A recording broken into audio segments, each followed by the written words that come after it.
A'udzu billahi minasyaitonir rajim. Bismillahirrahmanirrahim. Assalamualaikum warahmatullahi wabarakatuh. Alhamdulillahi rabbil alamin wa bihi nasta'inu ala umurid dunya waddin. Wassalatu wassalamu ala asyrafil anbiya'i wal mursalin wa ala alihi wa sahbihi ajma'in. Allahumma salli wa sallim wa barik ala hadha an-nabiyil karim. Allahumma salli ala Muhammad wa ala ali Muhammad fil alamin innaka Hamidum Majid. Ya ayuhan nasu ittaqu rabbakum alladhi khalaqakum min nafsin wahidah wa khalaqa minha zawjaha wa batha minhuma rijalan katsiran wa nisaa wattaqullaha alladhi tasaaluna bihi wal arham innallaha kana 'alaikum raqiba.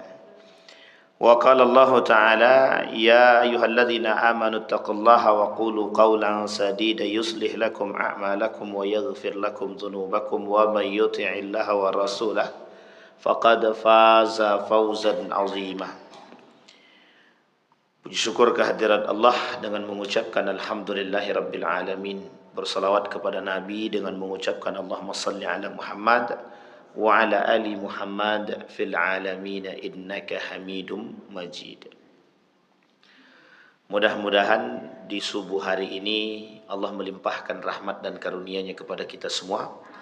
Allah memberkahi hidup kita, Allah jadikan rumah tangga yang sakinah, mawaddah warahmah, anak-anak yang saleh dan salihah, dan insyaallah kita semua husnul khatimah dan istiqamah dalam kebaikan dan ketaatan kepada Allah.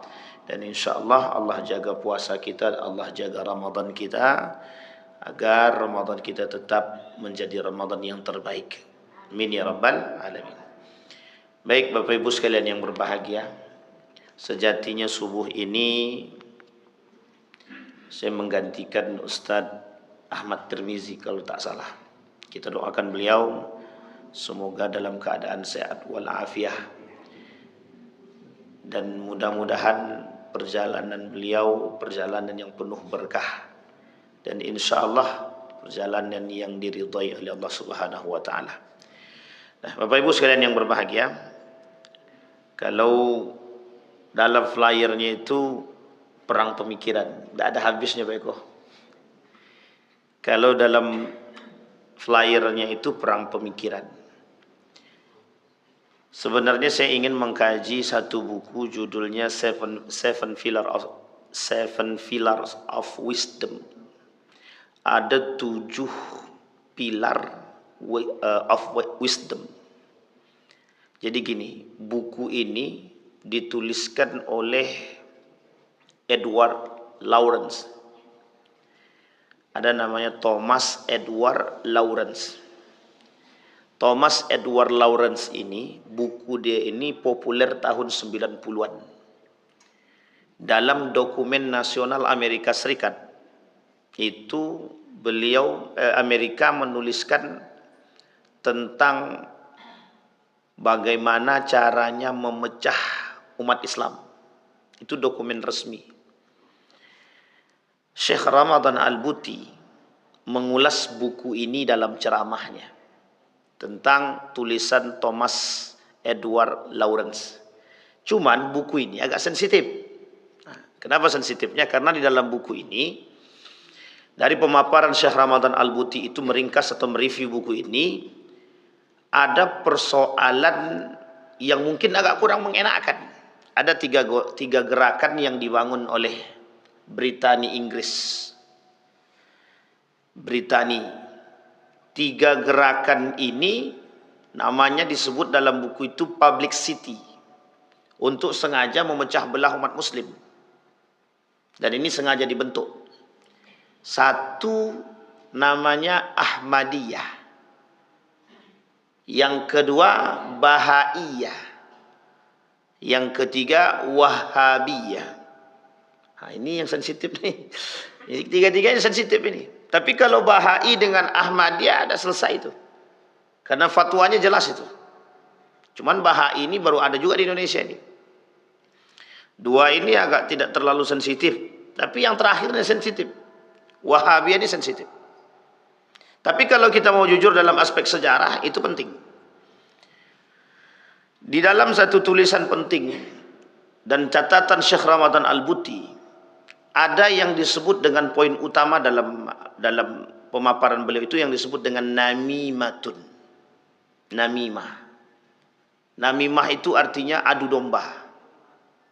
Makanya kata pada tahun 2015 ketika pemilihan-pemilihan itu, Ustadz Bakhtiar Nasir mengatakan, awas umat muslim jangan terjebak dalam politik adu domba. Jadi masalah adu domba ini Bapak Ibu permasalahan serius. Adu domba itu permasalahan serius. Permasalahan adu domba ini itu permasalahan global, bukan permasalahan kecil. Ini perang pemikiran tadi.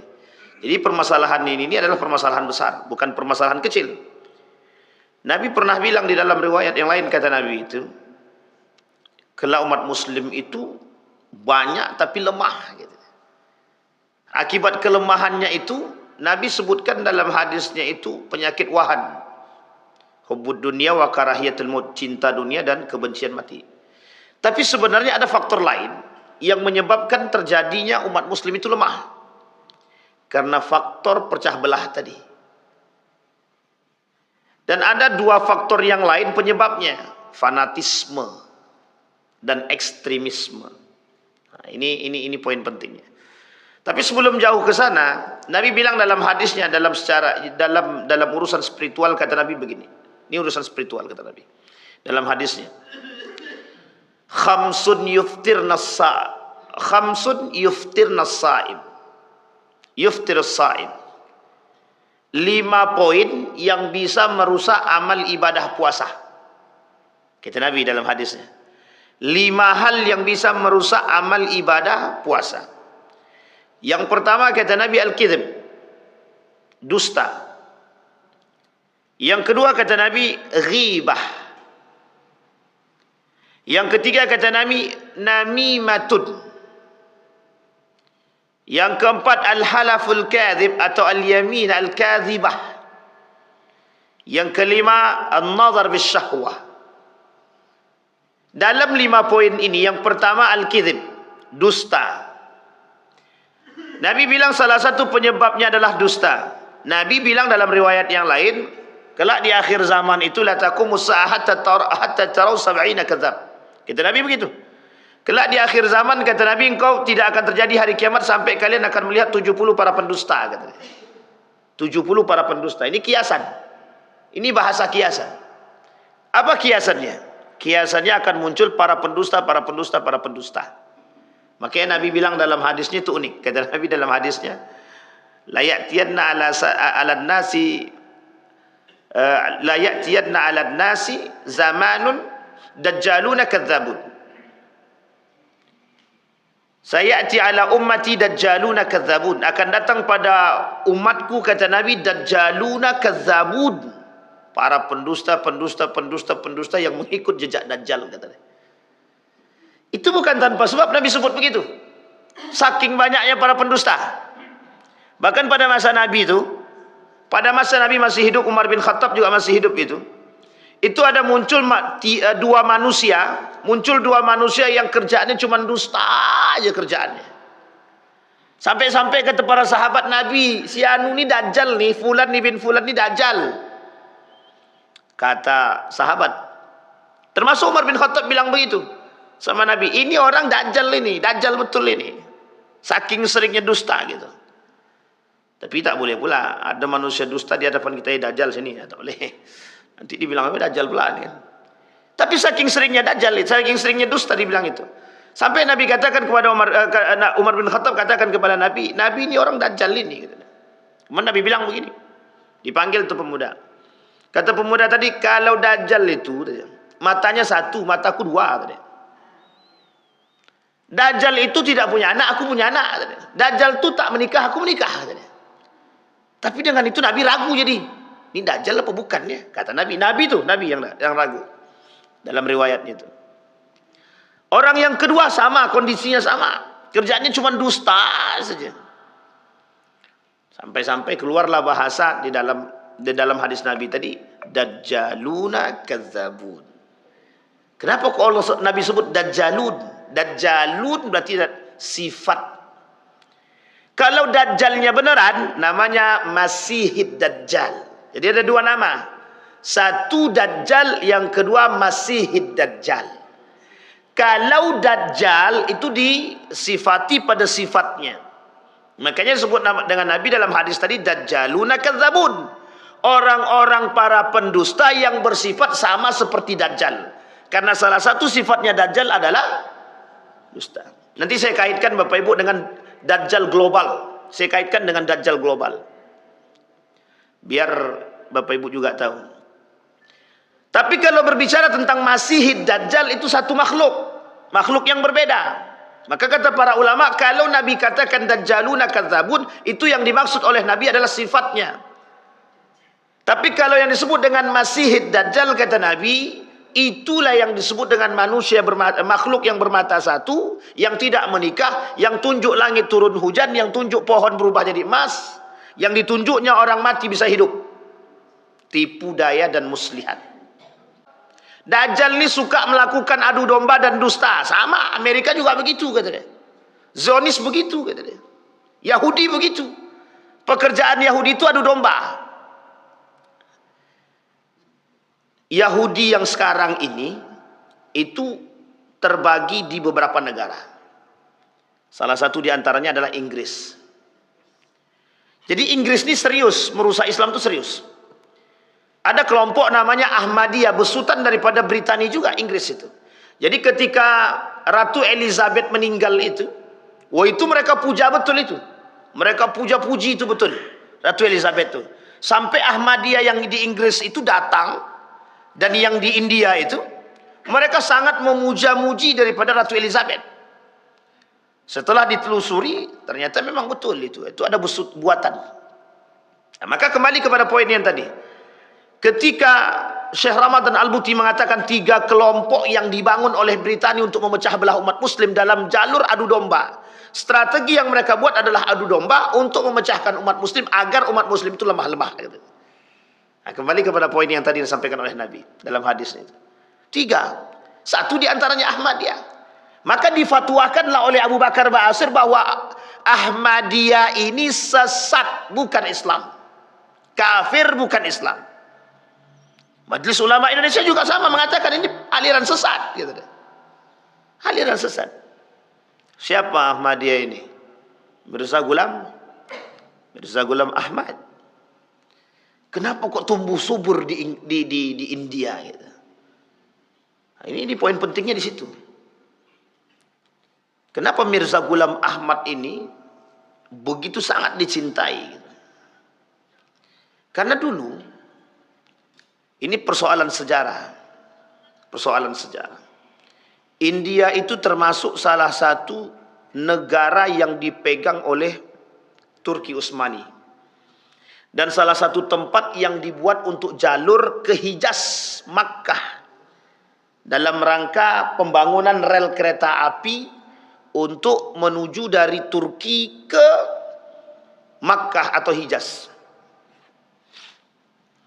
Hijaz itu sekarang ini Mekah, itu Hijaz tuh. Mekah dan sekitarnya nama Hijaz tuh. Itu nama lain daripada Mekah dulu. Sebenarnya bukan namanya Hijaz ini nama satu kota, tapi bagian daripada Hijaz itu adalah Mekah salah satunya. Sehingga jalur haji itu dulu untuk membangun jalur itu perlu namanya kereta. Nah, ketika ingin membangun rel kereta api ini, banyak negara yang datang ke Turki Utsmani. Pada masa Sultan Abdul Hamid II. Jadi ketika yang datang kepada Sultan Abdul Hamid II itu Jerman datang, Perancis datang, Inggris datang. Minta proyek ini. Tapi sebenarnya di belakang proyeknya ada hal terselubung. Ini bukan persoalan proyek, tapi persoalan Yahudi. Karena para kontraktor, investornya itu Yahudi semua. Dari Inggris Yahudi, dari Jerman Yahudi, dari Perancis Yahudi semua. Coba saking seriusnya itu mereka. Dan Britania yang membangun itu adalah Yahudi. Ratu Elizabeth itu pernah ketakutan terhadap Islam itu. Pernah ketakutan terhadap Islam. Jadi sebenarnya Islamophobia yang sekarang itu tuh turunan daripada kebencian. Kapan waktu kita bahas tuh Islamophobia sejarahnya itu. Itu turunan, Pak. Kenapa turunan? Kebencian itu udah dari dulu. Kebencian terhadap Islam itu udah dari dulu. Semenjak tahu akan kehebatan daripada Ibn Rushdi dalam menerjemahkan kalimat Plato dan Aristoteles, rasa cemburu dalam para ilmuwan barat terhadap Ibn Rushdi itu tinggi. Dan itu menjadi satu hal yang sangat populer itu di Andalusia, di Spanyol itu. Kenapa begitu? Loh, kok ada orang secerdas Ibn Rushdi yang bisa menerjemahkan bahasa daripada Aristoteles dan Plato? Yunani dulu, kan begitu. Ini sejarah. Ini begitu. Jadi sebenarnya persoalannya komplikasi gitu. Singkat cerita begini aja, karena Golden Age of Islam itu, masa kejayaan Islam itu menjadi satu penyakit bagi mereka sampai hari ini. Jadi orang-orang Yahudi dan Nasrani pada masa Ratu Elizabeth dan Raja Ferdinand ini sadar akan kebangkitan umat Islam ini, sadar ya. Jadi caranya biar tidak bangkit bagaimana? Cari pecahkan umat Islam itu biar tidak bangkit. Nah, ini poin penting nih Bapak Ibu. Jadi biar Islam ini tidak naik lagi, pecahkan itu Islam. Sama-sama dia pecahkan. Gimana caranya terserah. Maka dibuatlah politik adu domba. Tapi kalau politik adu domba langsung lewat jalur daripada Inggris, mesti berlawanan. Kalau langsung jalur Yahudi, mesti berlawanan. Maka dibangunlah frame. Bagaimana caranya? Dia bangun gerakan-gerakan tadi. Itulah dalam buku yang tadi kita bacakan, Seven Pillars of Wisdom itu tadi. Dibuatlah sedemikian rupa oleh Britania Inggris tadi, terbangunlah 3 golongan tadi, 3 kelompok tadi. Dan 3 kelompok ini menjalarlah ke seluruh dunia, termasuk salah satunya Indonesia. Kata Abu Bakar Basir, itu bukan Muslim, bukan Islam, tapi kafir. Gitu. Majelis Ulama Indonesia mengatakan itu sesat. Ahmadiyah ini kelompok yang kalau bahasa lainnya disebut dengan intoleran terhadap Islam yang lain. Intoleran. Dan cukup menyesatkan. Dulu banyak orang-orang Indonesia ini yang pergi ke India hanya untuk ketemu dengan Mirza Ghulam Ahmad itu, yang mengaku menjadi apa kata dia?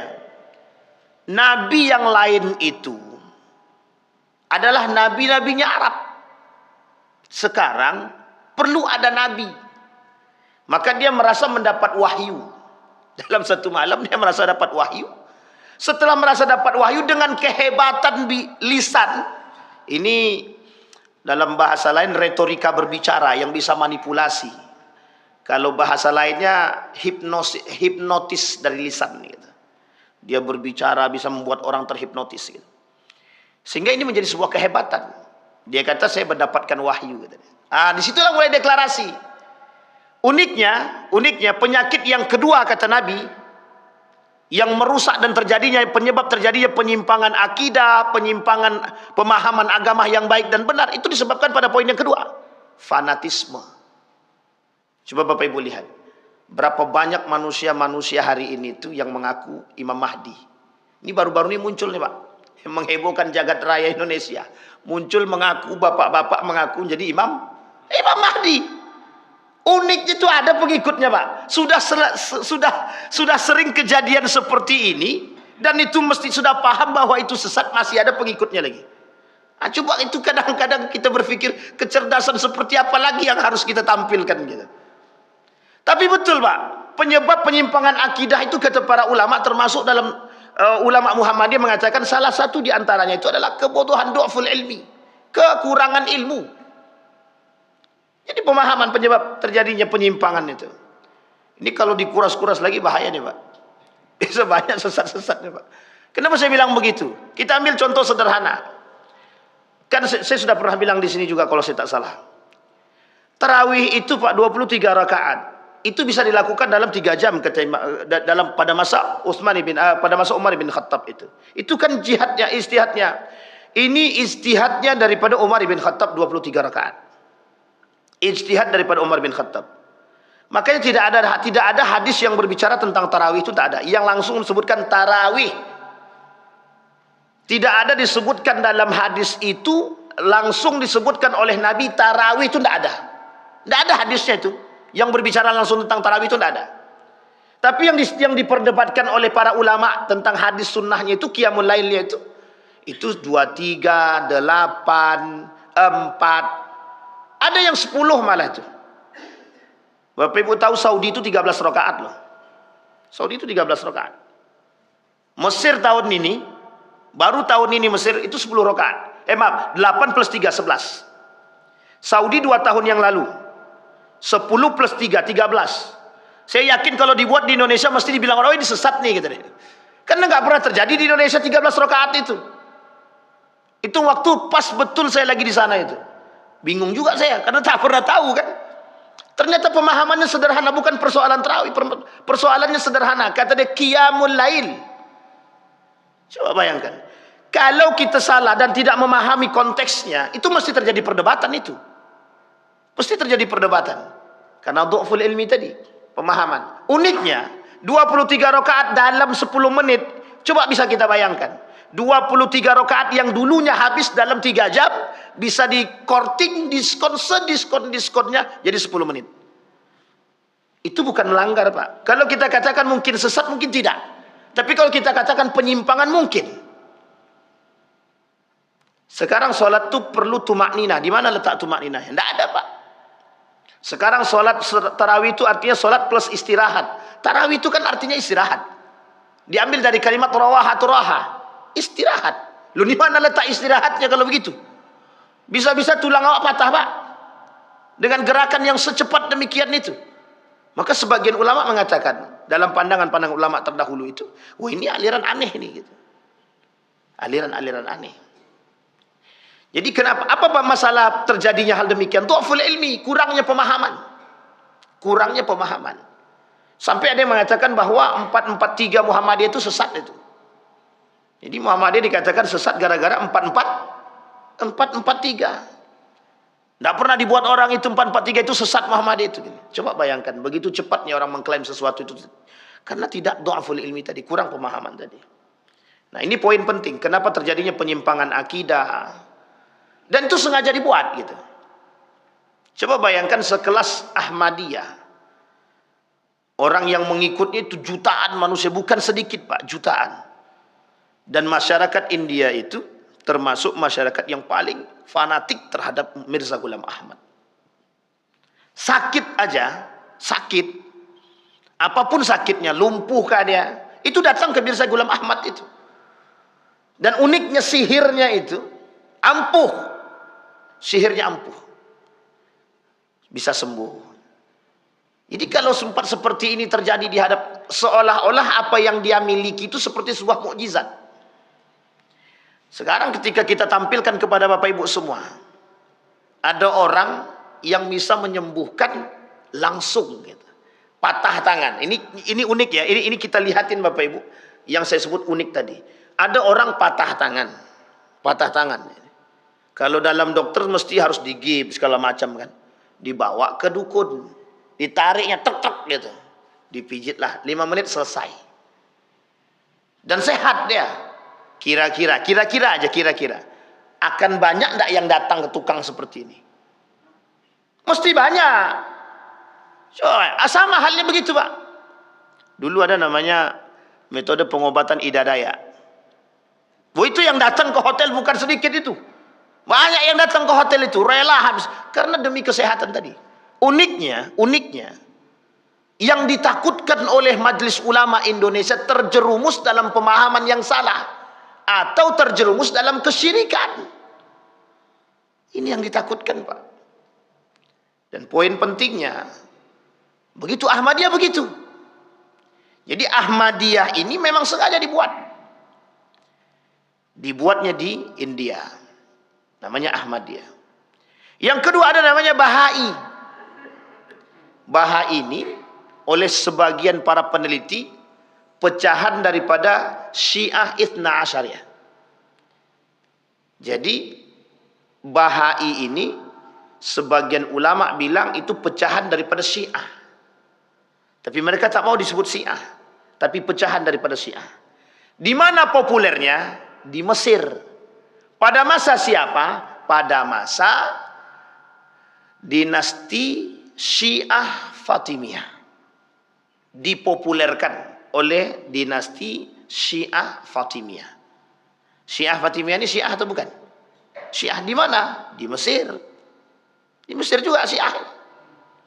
Yang ketiga, disebutlah namanya Wahabiyah. Wahabiyah di mana dipopulerkan? Dipopulerkan di Saudi Arabia. Ini sejarah. Tidak bisa kalau ada yang mau bantah silahkan, tak ada masalah, bantahlah sejarah tersebut. Tidak ada masalah, silahkan dibantah, itu sejarah. Dipopulerkan di Saudi Arabia, bekerja sama itu. Nah, kembali kepada poin tadi Bapak Ibu. Nah, apa kata mereka? Apa kata Inggris? Merujuk kepada ini, saya sampaikan kepada Bapak Ibu, saya bacakan. Dalam dokumen resminya, dokumen resmi tahun 90-an, Amerika Serikat mengatakan begini. Dalam dokumen resminya, saya bacakan Bapak Ibu. Dibacakan, apa katanya? 3 cara untuk memecah belah umat muslim. Yang pertama, harus melakukan adu domba terhadap umat muslim itu sendiri. Bagaimana caranya melakukan adu domba? Dengan munculnya 3 gerakan tadi. Dan 3 gerakan tadi akan muncul, dan ketiga-tiganya punya cara yang berbeda, dengan model dan metode yang berbeda. Kemudian mereka katakan, yang kedua, propaganda yang mereka lakukan terhadap umat muslim adalah senjata terbesar dan terbaik. Nah, ini dari perang pemikiran tadi begitu. Jadi propaganda. Apa yang kemudian mereka sebutkan? Inilah cara kami untuk menghancurkan Arab strip Islam.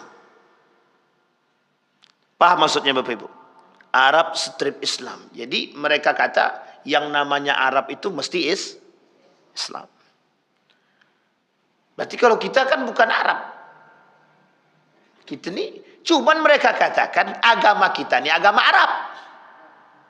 Agama orang Timur. Bukan orang Timur, orang Timur Tengah. Maka bahasa inilah yang disebut oleh mereka, yang disebut dengan agama impor. Dulu kita pernah bahas di sini. Zainuddin MZ pada tahun 1990-an itu beliau sudah menyinggung, Pak. Sudah menyinggung. Saya dengarkan ceramahnya itu beberapa beberapa pekan yang lalu itu saya dengarkan ceramahnya Zainuddin MZ itu. Pas betul saya mendengarkan itu, sebelum saya mendengarkan itu saya berbicara tentang agama impor, dan beliau sudah menyinggung itu. Apa kata beliau? Islam ini agama impor. Oleh siapa? Oleh para mereka-mereka tadi. Ternyata itu doktrin daripada kelompok-kelompok tertentu yang mereka katakan Islam ini adalah agama impor. Maka dibuatlah propaganda-propaganda untuk menghancurkan Islam. Kenapa Inggris begitu serius ingin merusak kita dalam buku ini? Kenapa Inggris begitu serius? Ya itu tadi Pak poinnya. Mereka tidak ingin Islam itu berjaya lagi. Apapun cara akan mereka lakukan untuk menghancurkan kita. Sekarang saya rujuk kepada Bapak Ibu semua. Kita ini mau sadar apa tak sadar, itu saja. Karena harus diulang Pak. Harus diulang. Yang sadar. Kenapa ini harus diulang begitu? Karena memang mata kita nih sudah tertutup.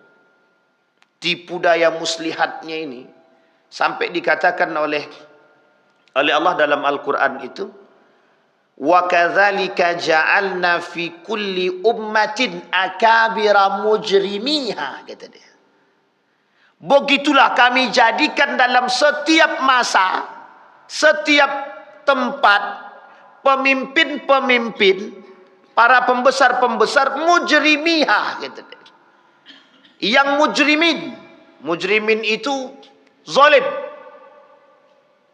Jadi untuk menghancurkan itu lewat pemimpin-pemimpin yang zalim ini mudah, kata dia. Sehingga ketika para pemimpin-pemimpin zalim ini naik, Islam itu, nilai-nilai Islam itu tidak akan subur di tangan mereka. Nah, ini cara pula Pak, cara ampuh. Ternyata untuk menghancurkan Islam itu, kalau lewat suara saja sulit, tapi lewat pemimpin mudah, kata dia. Ternyata begitu Pak, itu bahasa Allah sebutkan dalam Al-Quran. Wa kadzalika ja'alna fi kulli ummatin akabira mujrimiha, kata dia. Begitulah para pemimpin-pemimpin yang dibangun, kata dia. Dan kami bangun para pemimpin-pemimpin yang zalim agar bisa. Ternyata apa? Pemimpin yang zalim ini yang tidak berpegang teguh dengan nilai-nilai agama. Wah, ini kembali. Baik. Nah, kemudian Syekh Ramadan Al-Buti kemudian mengatakan, kepada umat muslim, berhati-hatilah dengan strategi adu domba mereka. Karena sistem adu domba yang dilakukan oleh Inggris ini, sistem adu domba perpecahan antar sesama umat muslim, bukan antar yang lain. Nah, ini beliau sampaikan dalam ceramah beliau ketika sebelum beliau dibom. Ini sebelum beliau dibom. Nah, kata beliau, berhati-hatilah dengan 3 golongan tadi. Berhati-hatilah dengan 3 golongan tadi. Nah, ini disebut dengan publicity. Nah, sekarang Bapak Ibu, kita lihat. Ahmadiyah dengan kesesatannya, sudah dikeluarkan fatwa Majelis Ulama Indonesia tentang kesesatan Ahmadiyah. Bahai, saya masih ingat betul, Menteri Agama kita itu sebelum yang sekarang ini, sebelum Yakut, Lukmanul Hakim ya, Lukman Saifuddin atau Lukmanul Hakim? Lukmanul Hakim atau Lukman Saifuddin? Lukman Hakim ya. Jadi Menteri Agama itu pernah ikut meresmikan agama Bahai itu di Indonesia. Dan itu sudah masuk. Uniknya, dulu Bahai ini masih Islam. Tapi mereka tidak ngaku Islam lagi sekarang. Makanya muncul agama baru, namanya agama Bahai. Dan itu diresmikan. Nah, ini yang perlu kita pahami Bapak Ibu. Yang ingin saya kasih garis bawahi adalah betapa persoalan penyimpangan akidah di tengah umat muslim hari ini, itu tidak hanya sebatas bulanan. Tapi keseriusan mereka dalam menggodok itu, membuat itu secara terstruktur, itu dari dulu. Sudah berabad-abad lamanya. Dan itu akan mereka turun-temurunkan, Pak. Sampai betul-betul umat muslim ini pecah. Kalau kita mau rujuk, kita pakai ilmu cocokologi. Dalam hadis Nabi itu kan sudah disebutkan sama Nabi. Muncul 73 golongan, yang selamat cuma 1, Ahlus Sunnah wal Jamaah. Persoalannya adalah, siapa yang ngaku Ahlus Sunnah wal Jamaah? Semuanya ngaku Ahlus Sunnah wal Jamaah. Kan begitu. Semuanya ngaku. Muhammadiyah ngaku Ahlus Sunnah wal Jamaah. Nahdlatul Ulama Ahlus Sunnah wal Jamaah. Persis Ahlus Sunnah wal Jamaah. Salafi Ahlus Sunnah wal Jamaah. Apa lagi? Pokoknya semua golongan. Itu ngaku. Sekarang golongan yang seperti apa yang dikatakan? Hasim Al-Asy'ari, Mbah Hasim Al-Asy'ari itu dalam kitabnya Risalah Ahlus Sunnah wal Jamaah itu sudah sebutkan. Ada sekian banyak golongan yang sesat itu. Kata beliau begini, yang pertama itu Ahmadiyah, yang kedua Syiah, yang ketiga Khawarij. Nah, cuman yang kita nggak bisa, kalau Ahmadiyah itu nanti terbagi ke berapa golongan, kemudian Ahmadiyah terbagi dalam beberapa golongan, Khawarij terbagi dalam beberapa golongan, dan lain sebagainya. Itu disebutkan sama beliau. Jumlah seluruhnya 73. 72. Satu yang tidak, yang disebut dengan Ahlus Sunnah wal Jamaah. Pertanyaannya yang nggak bisa, yang harusnya kita sekarang ini takuti, kata Syekh Ramadan Al-Buti, berhati-hati dengan 3 golongan tersebut. Yang ketiga ini, Pak. Yang ketiga ini, Khawarijnya ini. Khawarij itu merubah muka itu. Mungkin saya katakan ketika kita membahas tentang Wahabi, ini mesti sensitif dan sangat sentimen. Karena banyak yang merasa gitu. Kapan waktu kita coba pilahkan, Pak. Mana yang secara sejarah, mana yang dalam pandangan yang berbeda. Siapa sebenarnya Abdul Wahab itu, siapa yang disebut dengan Rustum itu. Dua orang yang berbeda. Dan ini perlu diulas biar mengerti betul sejarah itu. Kenapa Inggris begitu serius membangun 3 golongan ini gitu? Karena kekuatan umat muslim itu dalam persatuan, Pak. Kekuatan umat muslim itu dalam persatuan. Kalau tak bersatu umat muslim ini hancur. Utsman hancur begitu, Pak. Utsmaniyah itu Utsman, sekarang Utsmaniyah hancur begitu. Abbasiyah. Dulu pernah Pak Ooi itu bilang bagaimana kalau kita bahas tentang Abbasiyah. Saya sebutkan Bapak Ibu tentang runtuhnya Abbasiyah itu. Sederhana Pak, runtuhnya Abbasiyah itu sederhana, sangat-sangat sederhana. Politik yang pertama yang terbangun dalam Abbasiyah itu politik dinasti. Politik dinasti. Setengah masa kepemimpinan daripada Abbasiyah itu. Semua tempat-tempat itu diisi oleh siapa? Gubernur-gubernurnya, keluarga daripada Abbasiyah. Singkat cerita, yang pertama kali membelot itu adalah Turki. Apa kata kelompok kecil di Turki? Kalau begini terus-menerus, kami orang pinggiran, kerajaan-kerajaan kecil ini tidak akan mampu menjadi penguasa. Tidak akan mampu. Dan itu bahasa. Kemudian membeloklah ini. Akhirnya apa? Keluar dari jalur Abbasiyah. Muncul kerajaan-kerajaan kecil Islam di sekeliling Abbasiyah. Tinggallah daulah Abbasiyah sendirian. Ini awal mula hancurnya, Pak. Dipecah-pecah, Pak. Alasan pecah-pecahnya ada. Sumber daya alam. Sumber daya manusia. Ini alasan lain ini, Pak. Bisikan-bisikan yang lain. Itu muncul semua. Untuk apa? Untuk tujuannya satu saja, Pak.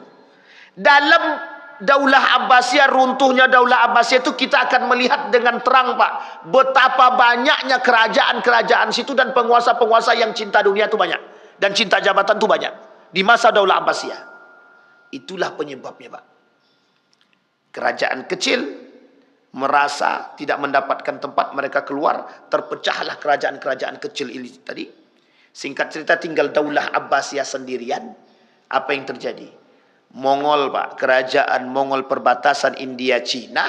Muncul manusia bengis yang disebut dengan Mongol.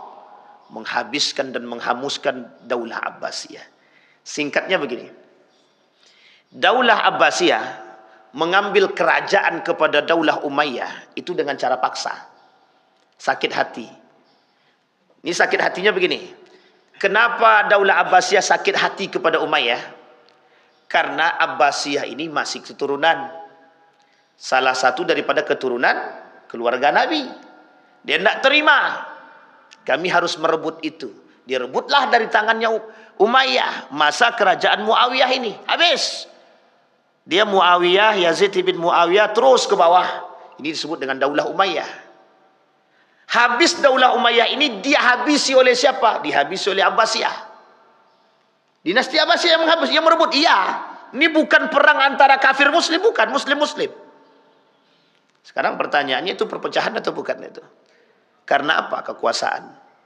Maka Nabi bilang, yang disebut dengan mulkun adud itu. Mulkun adud itu. Pernah kita sampaikan di sini, sejarah nepotisme pertama itu bisa dilakukan. Bisa kita sebut bahwa nepotisme pertama dilakukan oleh Muawiyah itu. Ketika anaknya diangkat menjadi, Yazid bin Muawiyah, diangkat menjadi seorang pemimpin. Khalifah setelah Muawiyah bin Abi Sufyan. Harusnya dikembalikan ke musyawarah. Dia tak mau. Dipilih anaknya naik.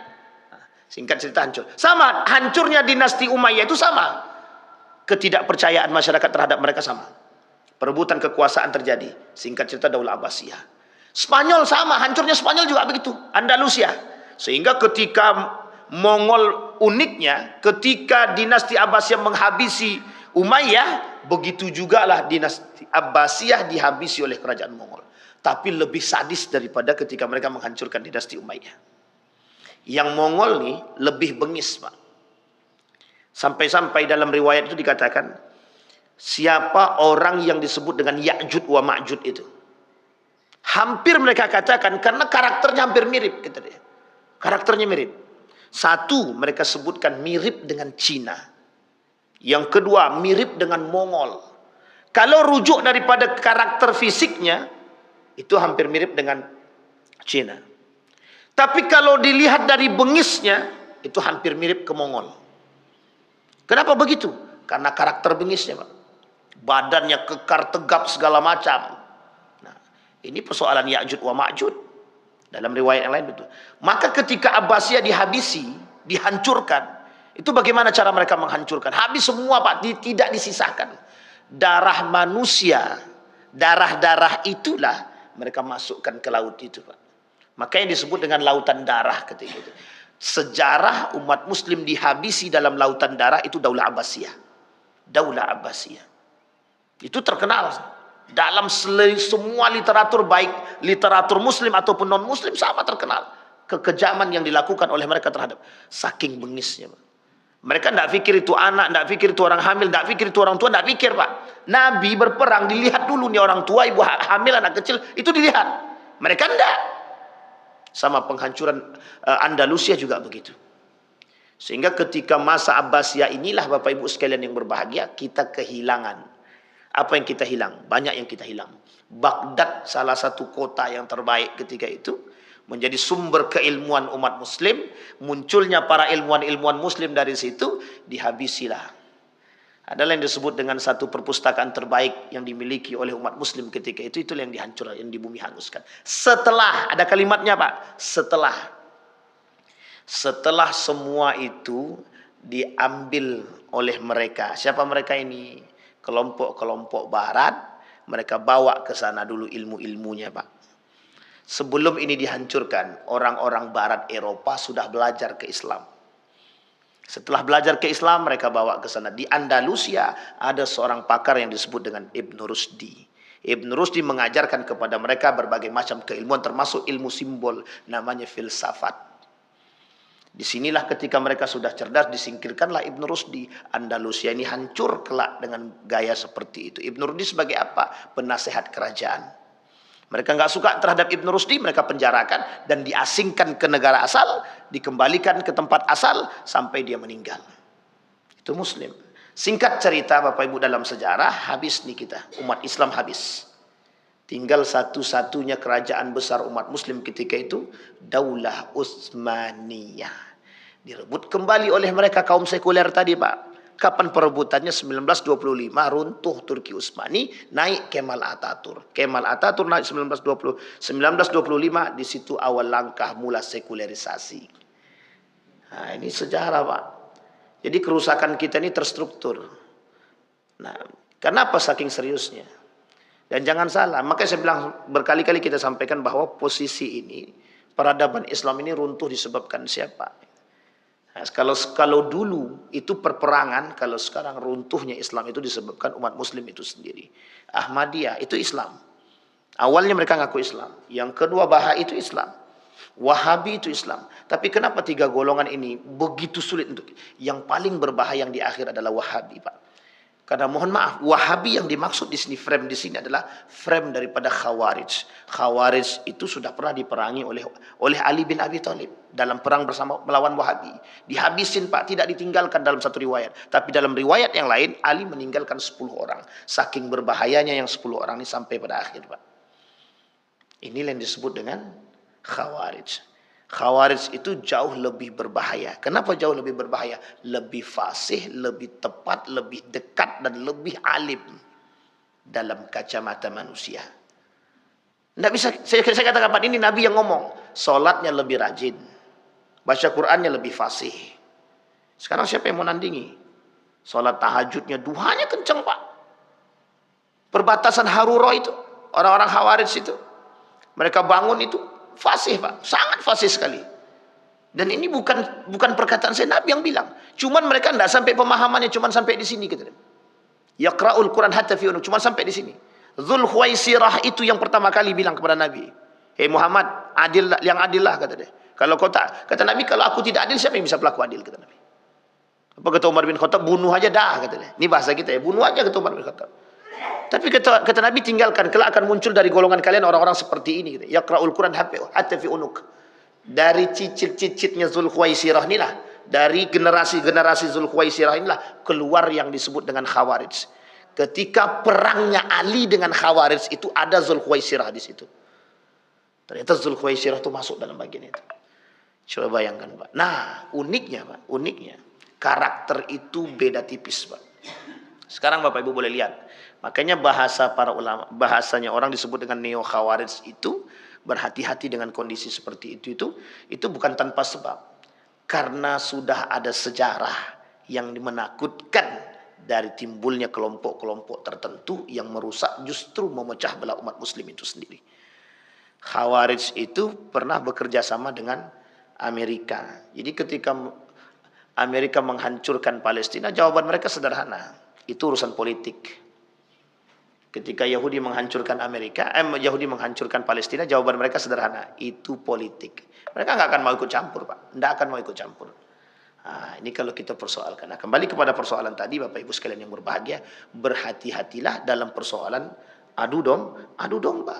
Karena kata Nabi, adu domba ini penyakit, Pak. Kata para ulama, adu domba ini sangat penyakit. Makanya kenapa sekarang itu disebutkan oleh para ulama Dajjal global itu, yang disebut dengan Dajjal global itu adalah tipu daya muslihat adu domba yang dilakukan oleh negara adik kuasa yang tidak kita inginkan. Sampai di sini bisa dipahami Bapak Ibu? Aman Bapak Ibu? Serius ya? Serius aman kan? Agak was-was apa tidak gitu. Masya Allah. Was-was dan harus was-was memang. Nah, jadi karena mungkin Bapak Ibu semua puluhan tahun yang akan datang kita tidak tahu. Yang sadar yang menjadi dampaknya adalah 20 tahun yang akan datang generasi kita. Nah, inilah poin inti daripada buku yang tadi kita bacakan. Kenapa mereka begitu serius membangun ini? Karena memang di balik mereka itu ada satu kelompok yang disebut dengan Yahudi. Yahudi tidak akan pernah senang kepada kita sampai kita mengikuti agama mereka. InsyaAllah kalau kita ketemu lagi kita bahas agama barunya Yahudi, namanya Abrahamic Religion. InsyaAllah mudah-mudahan ada manfaat bagi kita semua. Mudah-mudahan bisa menjadi penuntun bagi kita dan bisa menjadi pandangan untuk menjadi muslim yang sejati, dan insyaallah bisa membangkitkan semangat juang kita semua. Amin ya rabbal alamin. A'udzubillahi minasyaitonir rajim. Bismillahirrahmanirrahim. Hamdasy syakirin hamdan na'imin hamdan yuwafi ni'amahu wa yukafi'u mazidah. Ya rabbana lakal hamdu kama yanbaghi li jalali wajhikal karim wa 'azimi sultanik. Allahumma shalli ala Muhammad wa ala ali Muhammad fil alamin innaka Hamidum Majid. Allahumma faqihna fid din wa 'allimna ta'wil. Allahumma anfa'na bima 'allamtana warzuqna 'uluman tanfa'una fid din wad dunya wal akhirah. Allahumma arinal haqqa haqqa warzuqna ittiba'ah wa arinal batila batila warzuqna ijtinabah. Allahumma ighfir lahum warhamhum wa'afihim wa'fu anhum wa akrim nuzulahum wa wasi' madkhalahum waj'alil jannata mathwahum. Rabbana atina fid dunya hasanah wa fil akhirati hasanah wa qina azaban nar. Walhamdulillahi rabbil alamin. Assalamualaikum warahmatullahi wabarakatuh.